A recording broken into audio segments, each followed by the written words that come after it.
আসসালামু আলাইকুম, সুপ্রিয় সুধী, আপনারা সবাই কেমন আছেন?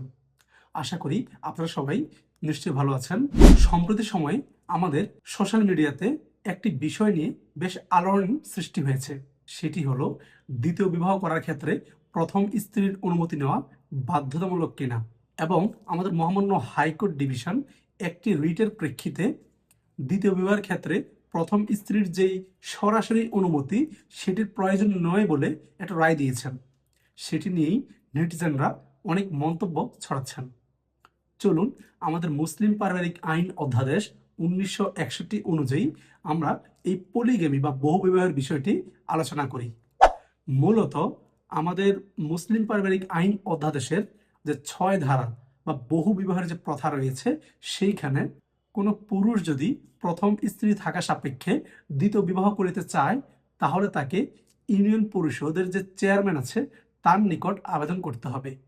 আবেদন করার পর চেয়ারম্যান সাহেব উভয় পক্ষকে, প্রথম স্ত্রী এবং কি স্বামী দুজনকেই দুজন প্রতিনিধি দেওয়ার জন্য বলবে এবং বিবাহের কারণ সম্বলিত যে আবেদন, সেই আবেদনপত্রটি যাচাই বাছাই করবে।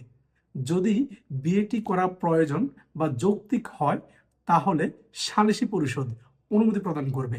মূলত মুসলিম পারিবারিক আইন অধ্যাদেশ 1961 অনুযায়ী দ্বিতীয় বিবাহ করার ক্ষেত্রে সালিসি পরিষদের অনুমতি নেওয়া বাধ্যতামূলক। আর এই কথাটি আমাদের মহামান্য হাইকোর্ট ডিভিশন বলেছেন। এই ক্ষেত্রে অনেকেই মন্তব্য করছেন যে কেন প্রথম স্ত্রীর সরাসরি অনুমতি প্রয়োজন নয়। মূলত যে সালিসি পরিষদ সেটি গঠন করা হয়ে থাকে প্রথম স্ত্রী এবং যে হাজব্যান্ড দুজনের দুজন প্রতিনিধি নিয়ে, এবং যে ইউনিয়ন পরিষদের চেয়ারম্যান আছে সেই চেয়ারম্যান এখানে থাকে। মোট 3 জন সদস্য নিয়ে আমাদের আরবিট্রেশন কাউন্সিল বা সালিসি পরিষদ গঠন করা হয়। সেই আরবিট্রেশন কাউন্সিল যখন কোনো অ্যাপ্লিকেশন যাচাই বাছাই করে অনুমতি প্রদান করবেন, তখনই কেবল যে পুরুষ দ্বিতীয় বিবাহ করতে চায় তিনি বিবাহ করতে পারবেন। এবং প্রথম স্ত্রী যদি এই রায়ে সংক্ষুব্ধ হয়, এই যে ডিসিশন সিদ্ধান্তে যদি সংক্ষুব্ধ হয়, তাহলে সহকারী জজ আদালতে একটা রিভিশন দায়ের করতে পারে। এখন কোনো পুরুষ যদি দ্বিতীয় বিবাহ করার ক্ষেত্রে যদি কোনো অনুমতি না নেয়, তাহলে কি হবে? মূলত আমাদের দেশে 1974 সালের পর থেকে প্রতিটি বিবাহ রেজিস্ট্রেশন বা নিবন্ধন করা বাধ্যতামূলক। মুসলিম marriage and divorce registration act 1974 অনুযায়ী প্রতিটি বিবাহ রেজিস্ট্রেশন অবশ্যই করতে হবে।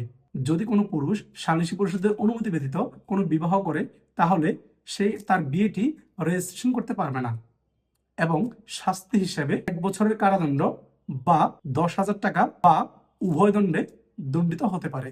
মূলত আমাদের ধর্মীয় আইন অনুযায়ী, শরিয়া আইন আছে, সে আইন অনুযায়ী একজন পুরুষ সর্বোচ্চ 4টি বিবাহ করিতে পারে। কিন্তু এই ক্ষেত্রে এই অধিকারটি অবারিত নয়, সেখানে যৌক্তিকতার বিষয় আছে।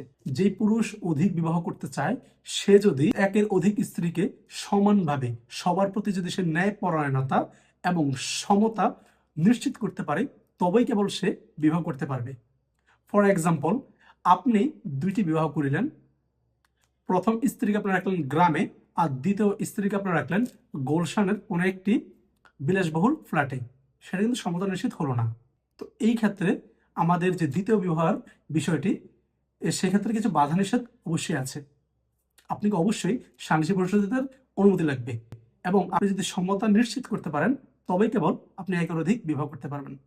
এটা আমাদের সংবিধান অনুযায়ী যে ধর্মীয় স্বাধীনতা এবং আমরা যেই রিলিজিয়াস লকে প্রায়োরিটি দিই এবং সেটা অনুযায়ী যে আমরা আমাদের দেশে পরিচালিত হয়, সেটা একটি বিষয়। কিন্তু জাস্ট মুসলিম পারিবারিক আইন অধ্যাদেশ কিছু প্রসিডিওর মেনটেন করার জন্য কিছু দিক নির্দেশনা দিয়ে দিয়েছেন। সেটি আমাদের মহামান্য হাইকোর্ট বিভাগ প্রতিপালন করার জন্য জোর দিয়েছেন। একজন রিটকারী মূলত এই যে 6 ধারার যে বহু বিবাহের প্রথা, সেটিকে বাতিল করার জন্য হাইকোর্টে রিট করেন। সে প্রেক্ষিতেই মহামান্য হাইকোর্ট বিভাগ এই মন্তব্য করেন। ধন্যবাদ সবাইকে, ভালো থাকবেন। আসসালামু আলাইকুম।